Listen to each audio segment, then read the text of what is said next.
So what types of snakes do you catch and where do they mainly come from? Well, lately I've been catching tiger snakes and copperheads because I live here on the Mornington Peninsula, and they're the most common ones that we get. We do have another couple of species, but they're not as common. And how do you catch them?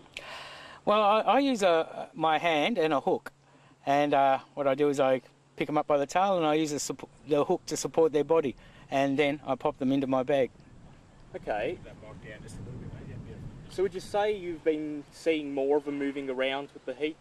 Oh, they love the warmer weather. Unfortunately, a lot of the land is getting used for building, so every time a building goes up or a freeway goes in, the snakes are displaced and they end up in people's yards, and that's when I get the phone calls to come and get them. And how often do you find them in people's yards? Oh, well, 90% of my phone calls are from people with a snake in their yard. A lot of them even have them in their houses. Okay, so what kinds of dangers do they pose to people's pets? Well, if the dog is going to attack the snake, then obviously it's going to be very dangerous. It's going to be a horrible situation. You could lose your dog.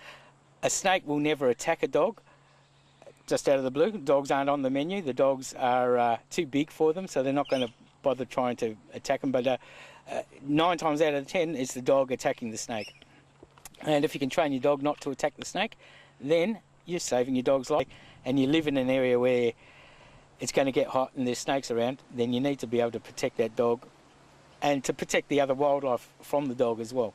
So if your dog's going to attack a blue tongue and kill it, then its days are numbered, because it will pick up a tiger snake and give that a shot too. And if you see one, if you need one removed, you need to ring your snake catcher and keep an eye on it until the snake catcher gets there, and hopefully everything will work out fine after that. But the main problem is people attacking them. People don't realise that the fines for attacking a snake are huge. You're not allowed to kill them. They're protected. They don't want to hurt us, and they do a good job.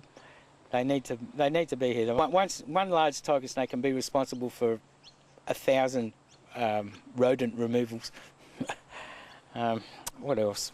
A lot of people try to kill a snake and they'll get bitten, but unfortunately when they try to kill a snake, they think they can cut the head off it and it'll die. But unfortunately the head stays alive for about 10-15 minutes, and you can get bitten by that. The head is alive and watching as you carry the body away and put it in the rubbish bin. It's aware that, like, the body will be writhing with nerves, but the head is still aware of and seeing everything.